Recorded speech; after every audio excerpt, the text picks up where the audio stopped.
Can you heal from abuse? What do I do after leaving my narcissist? What does a healthy relationship look like? These concerns cross the minds of over 20 people every minute, over 28,800 people every day. And the sad fact is, we still don't talk about it enough. Healing from emotional abuse isn't a band-aid situation, but it doesn't have to take years either. The lives of millions of other survivors around the world have been impacted by their narcissist. Yours doesn't have to. To show you how to live a free, confident, and peaceful life, your host and founder of the Healing from Emotional Abuse philosophy, Marissa F. Cohen.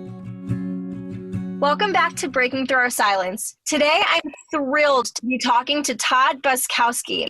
He's a child survivor of domestic violence and homicide. His father murdered his mother, got away with it, and then 4 years later, murdered his stepmother.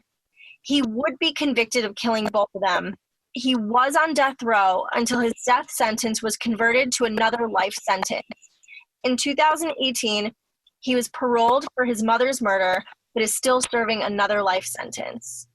Todd has been featured on a handful of crime shows, such as Forensic Files, and some media outlets believe his father is a serial killer. He served in the military for over 14 years, including 2 combat tours to Iraq and Afghanistan.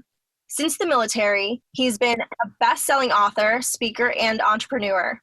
Now, Todd's goal is to help domestic violence survivors turn their pain into an online business. Oh my gosh, Todd, welcome on the show. And dang, you had a crazy childhood, huh? Thank you. Thank you for having me. And yes, it's definitely something you, A, don't exactly hear about too often, and B, you kind of wish that your childhood was dramatically different, right? So I can imagine. Oh my goodness. Okay, well, please share your story with us. I'm so intrigued. Sure. So, as you kind of alluded to in the introduction, so I was only a child when all of this happened. I do have 2 older siblings. I was born and raised in Pittsburgh, Pennsylvania, but I believe I was about 1 or 2, and my father had his own entrepreneurial kind of endeavors, and he decided that he wanted to move my family and I to North Carolina to start an ice cream business. So that's where he moved us from Pittsburgh to North Carolina. He was busy building up his business. And in the meantime, underneath it all, my mom and my dad's marriage, I guess for lack of a better term, it started to fade. It started to kind of unravel. We were far from any kind of family support. My mom was the disciplinarian. So there started to have some issues within their marriage. And of course, being a little kid, that was unbeknownst to me and my siblings. And then it was around fall of 1990, my parents sat me and my siblings down and they said that they were going to be separating and headed towards a divorce. I was 5 years old at this point. I had no idea what that meant. I had no idea, what a divorce meant. And for all intents and purposes, everything else was still the same in the house, but my parents lived 2 separate lives at that point. My father was working at a job at a night shift as like a telesales company. And my mom was doing stuff with us during the day. So, nothing really kind of changed except they flip-flopped schedules. So, but then the winter of 1990, it was early morning in November. I, thought I heard screams, or I thought that, I was having a nightmare, and I realized that the screaming was actually coming from inside the house. And so the next thing that I really remember is being outside of our house, pretty much directing the paramedics to our place. And my dad rushed me and my siblings to a neighbor's house. My mother was taken to the hospital. She would later be pronounced dead. And then, of course, the next day, as a little kid, you don't know what's going on. There's all kinds of confusion. I'm trying to figure out what happens. My dad sat me and my siblings down. He explained to us that, my mom had passed away. And of course, again, being that young, I had no idea what that meant. But I just thought that it was a terrible accident. Up to this point, there was no abuse signs, anything like that going on in the household that I can really recall. And unknown to me, that the authorities were suspicious of, the events that happened that night, but they didn't have anything to really go on. After a few months after, my mom passed away, my father decided to move me and my siblings back up to Pittsburgh. My father was, trying to get things back on track with his life. And, soon he started dating someone else. And that woman, her name is Marianne, and she looked very, very similar to my mom. And for me, that was actually a comfort. So it was almost as if, my mom had passed and in a way like reincarnated into this woman that, came into our lives. So she became part of kind of like our group. They started dating, my dad and this woman, Marianne. They ended up getting engaged. They ended up getting married. This woman, Marianne, she adopted me, my brother and sister.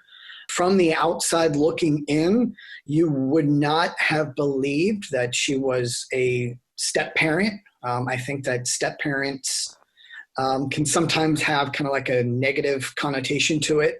It was nothing like that.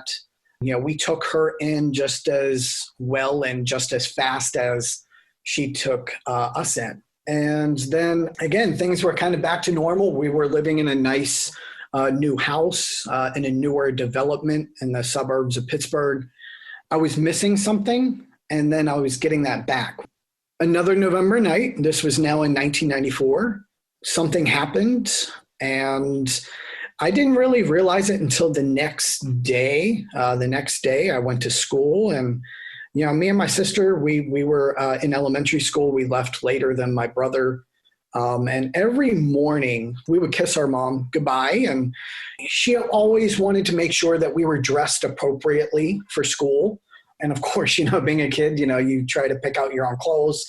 That's the kind of parent that she was. She wanted us to look presentable. And, we were such in a hurry that morning.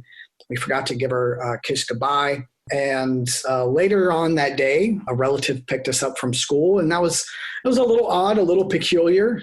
We went out to dinner, and then later on that night, we were supposed to go home, and, we weren't even allowed to get out of the car. My grandmother was at our house. She told us to go to her house. I saw a news van across the street. So at this point, things started popping up in my mind, like, what is going on? Like, something's not right. We get to my grandparents' place. My dad is there. Everybody is there except my stepmom. So kind of questions start to loom, like, what is really going on here? My dad sits me and my siblings down, pretty much tells us that they were in the hot tub, and our family hot tub, and there was an accident, and our stepmom was in heaven with our mom.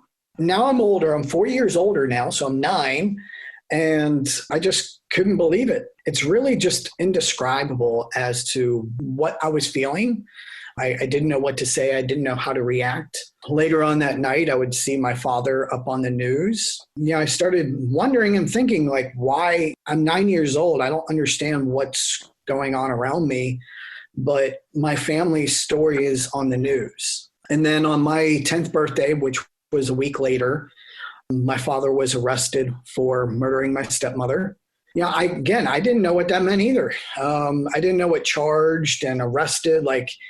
There's so many adult type of words being used, and I have no idea what's going on. But yes, he was arrested on my 10th birthday. He was taken to prison, and he would be charged with murder of my stepmom. 2 weeks later, they reopened the investigation of my mom's death, and they decided to charge him with murder for her death. A couple of years later, his first murder trial was actually in North Carolina. It was actually my mom's murder. He was convicted, and he was sentenced to life in prison. A couple of years later, in 99, he faced his second murder trial here in Pittsburgh. He was found guilty of that. He was convicted and then sentenced to death by lethal injection. And he was on death row up until 2004. So something about one of his appeals, they were able to kind of get that through, and they converted his death sentence to another life sentence. So, and then during the two trials, I bounced around from relatives to, foster care. So some of my relatives were no longer able to take care of me and my siblings. My siblings and we were bounced around from foster home to foster home until the courts were like, hey, look, these kids are, bouncing around. We need to find, kind of like a more permanent kind of solution. And the one thing that my siblings and I were absolutely adamant on was, we didn't want to get split up. At this point, I'm the youngest. I believe I was like 11, 12 years old at the time. We started to realize the permanence and the absolute atrocities that are just ripping through our entire family, and the simple fact that we have to stick together now. Like, it's just us. So that was the one thing that we were adamant on. And so it was difficult finding a foster home. It's one thing to take in one foster child as it is, but pretty much asking someone to expand their family by 3 teenagers overnight is a really tall order. So, they were having trouble finding a family who was willing to do that. They asked us if we wanted to go a little bit more public with it. We kind of knew at that point, like, look, they're having trouble finding a place for all 3 of us. So it's, we either go more public with this or we face the possibility of getting split up. So that's what we did. We were on the news here in Pittsburgh. They did a story on us for the paper. Then the story kind of caught wildfire. It, generated a lot of interest. And from there, my siblings and I, we were able to kind of visit families, and we were able to make the selection, which is actually not very typical. We selected a family that we're comfortable with. All 3 of us moved in, and all 3 of us stayed there until we aged out at 18. And that's pretty much my story in terms of, me growing up. I joined the military straight out of high school. So at 18, actually literally 3 weeks after I graduated high school, I was in boot camp. I was in the Air Force for 10 years active duty, and then another 4 years in the Air National Guard.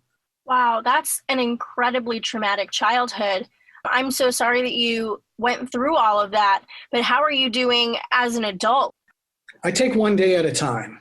My military experience, I was actually a military police officer. So up until I joined the military and kind of getting into 18, 19, 20 years old, I was under the assumption that my father didn't do it. There was, like I said before, there was no real sign of abuse from what I can recall, from what I remember.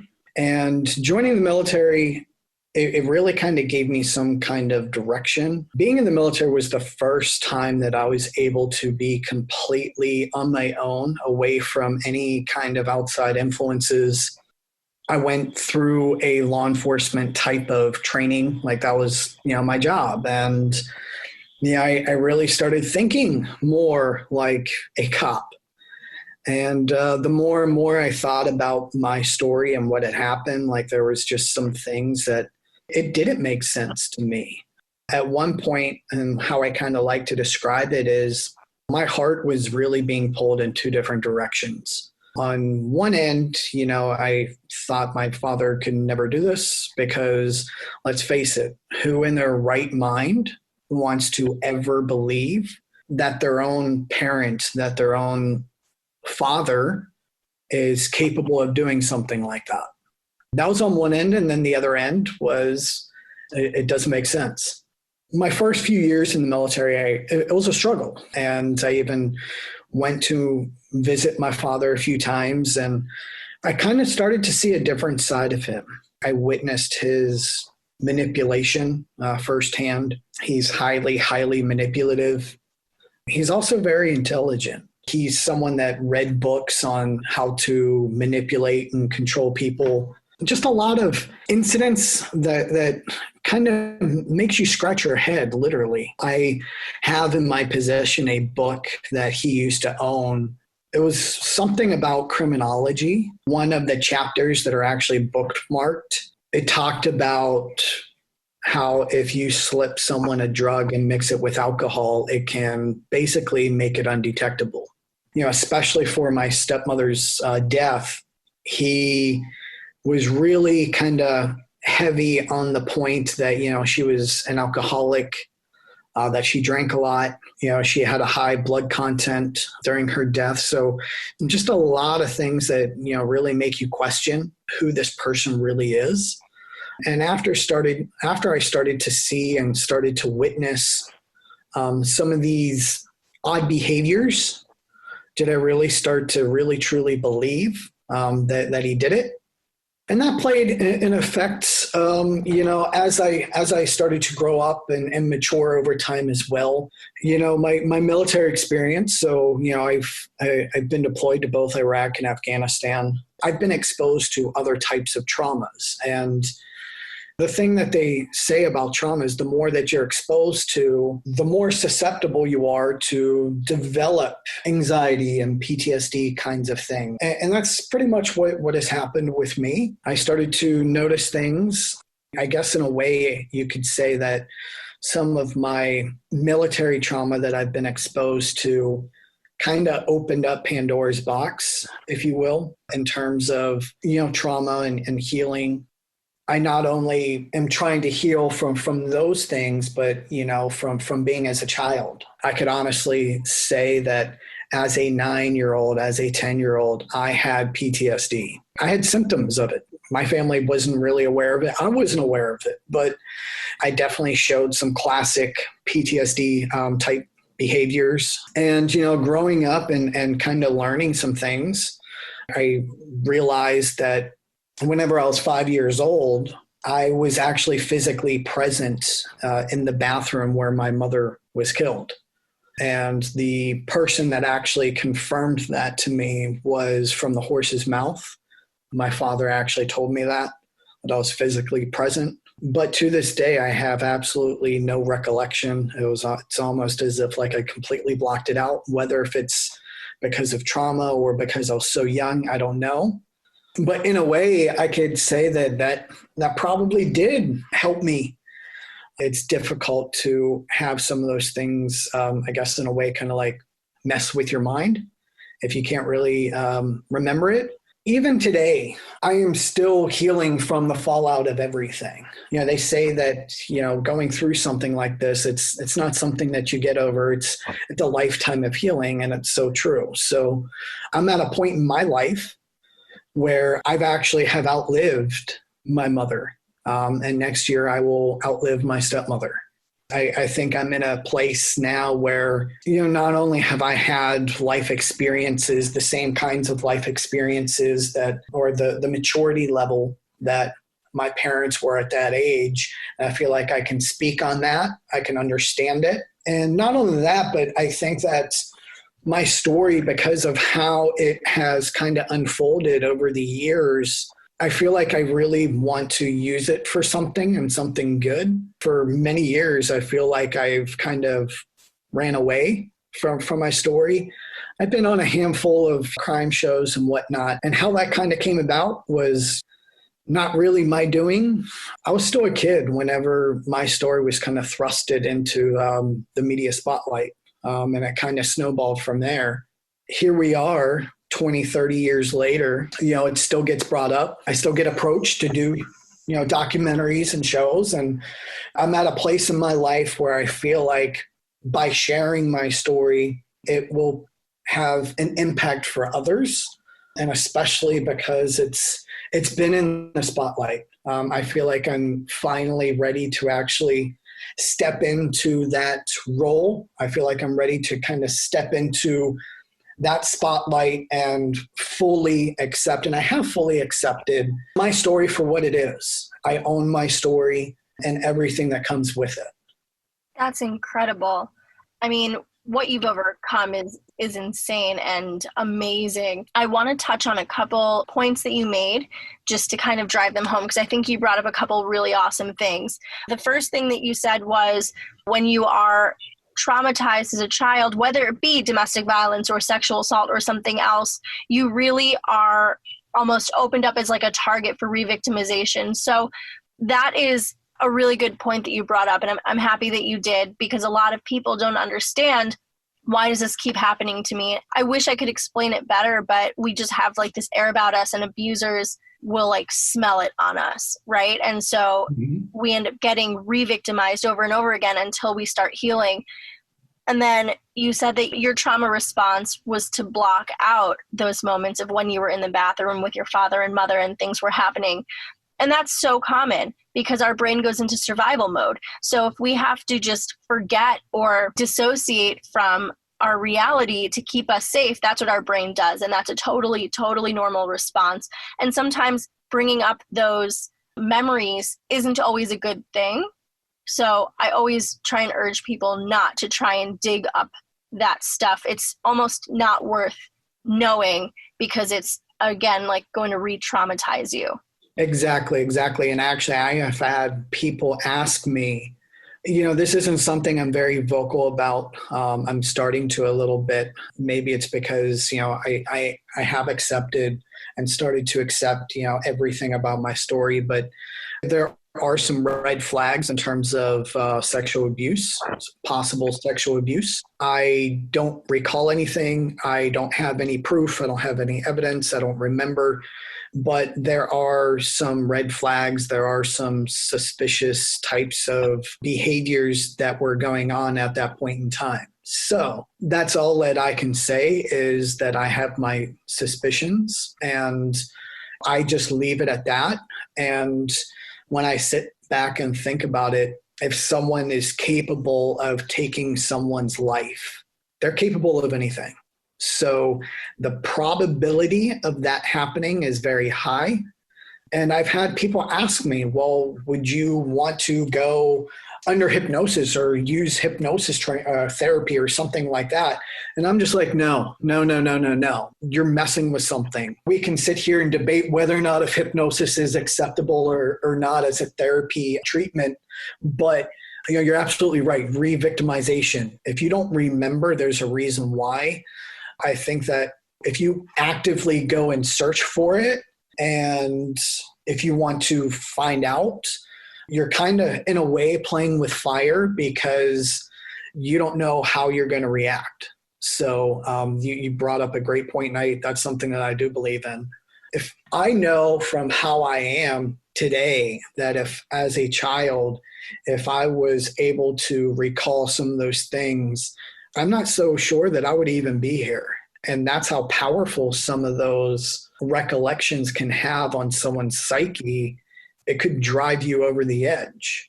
But yeah, you're absolutely right. And not just having multiple traumas, but you're more susceptible to having some kind of additional kind of like health related issues, anxiety, PTSD, things of that nature. I mean, I can sit here and say that for a long time, I didn't have such a problem with any of that stuff. And it wasn't until I actually started going through the VA to get some help with some of this stuff. Actually, ironically, one of the therapists, he asked me almost incredulously, he was like, so have you ever, given everything that you've been exposed to, have you ever been through some kind of trauma therapy or trauma treatment? And my response was, well, I've been in and out of therapy pretty much my whole life. And he was like, no, that's not what I'm talking about. I'm talking about specialized actual trauma therapy. And when I sit back and think about it, the answer to that is no. So I never had gone through an actual specialized treatment. Is that something that you have an interest in doing moving forward, working with trauma specialists to help you move past the things that you have experienced? That's definitely an area of interest. For me, getting out of the military, I really kind of felt alienated, if you will. I didn't really feel like anyone could really understand me. Entrepreneurship for me became an outlet, kind of like a coming home. The challenges, the trials, the tribulations of entrepreneurship, in my opinion, are very, very relatable to me. Some of the challenges, some things that you have to overcome, and how you approach challenges are very similar to how I've approached those challenges in my own life, if that makes sense. It absolutely does. What do you do as far as entrepreneurship? You work with domestic violence survivors to help them create effective online businesses. Tell me about that. Over the past 6 years, I've been a digital marketing consultant. I've consulted with dozens of small businesses. I've even consulted for a publicly traded company. It was all about, helping them with their digital marketing efforts, helping them grow their business, growing their bottom line, helping them sell their products and services that they have. Especially nowadays, we live in an era where being a quote unquote social media influencer is a legit profession now. And that's something that I know an awful lot about. That's kind of like where I kind of want to mesh the two, where I want to help domestic violence survivors if they have the want and the need to actually build a business, have the same entrepreneurial kind of spirit. And that's actually kind of quite often, not just in domestic violence survivors, but trauma survivors overall. And this is what I was talking about before, where, you kind of feel alienated, you don't really feel like you are accepted in like a typical work-like setting. So, we live in a world now where you can literally work from home, not because of a pandemic, but because of the capabilities. And one of the proponents for me to really start to share my story was actually about a year and a half ago. I was approached to do another documentary story about my story that was recently aired on the ID channel. Shockingly, I was actually talking to the production and to the crew. They have the same capabilities that I do. So I think that when you look at survivors and wanting to share their story, a lot of people want to write a book, right? A lot of people don't really know this, but when you write a book, you're essentially starting a business. I think that there's definitely a lot of room there for teaching and passing down some of the things that I know, the skills that I have, and that I can help people with, and pass that on to a group of people that I feel deserve it, for one, and two, it can make an impact with. That's awesome. And you're totally right. The second you write your book, you're branding yourself. I mean, that's exactly what happened to me. I wrote a book about my stories. My first book, Breaking Through the Silence, The Journey to Surviving Sexual Assault. And I mean, people started turning to me in the next moment, telling me about their experiences and how I can help them and how they can help others. We have this spirit after we are abused and we start healing. We just want to help others because we know where they were. We've dug ourselves out of the trenches and we want to help others too and give a hand up. So I commend you so much for what you're doing. Thank you very much, because I think that that's phenomenal, wanting to help your own, right? And make our community thrive. When I think about my story and what it has kind of like snowballed into over the years, which, by the way, I was still in high school when a relative of my stepmother, decided to write a book. So there's actually already a book out about my story, but it's not from me. It's not from one of my siblings. It's from somebody else. Quite frankly, they didn't exactly have the best intentions. And, that's kind of common. The whole quote unquote true crime genre, it's a business in a sense. But what I see from that aspect is that there's not a lot of people actually impacting. They just want to share the story. And of course, these TV shows, they do it for a reason too. They're not doing it for the impact. They're doing it because there's money in it. As I sit back and think with the story that I have, I could really kind of like use that as a platform to really help people. And yes, it is a little awkward and it's a little weird, but that's something that I'm learning to deal with myself. But when I sit back and think of my mom and my stepmom, that's the kind of people that they were. They were two women who really helped others. They were heavily involved in their church. They both helped other people in their own unique ways. And so when I think about my story and how I can move forward with it, I think that that's the best way to also honor them as well. Thank you so much. Last question. Do you have any advice for survivors of domestic violence or sexual assault that want to build a business? Yes. Come join my Facebook group, Domestic Violence Business Builders. We'll get you started, and you can even take part of my free training that I have as well. So, and any advice, I guess, just for any domestic violence survivor or any trauma survivor actually, is don't quit. That's probably a phrase that I live and breathe by. As long as you have that, there's hope. Thank you so much. That's awesome advice. I really appreciate you being here today and sharing your story and giving this amazing advice and insight to other survivors. I think that it'll be very beneficial for a lot of people. All right. Well, great. Thank you so much for having me on, and looking forward to connecting with you and your group and what you do here as well.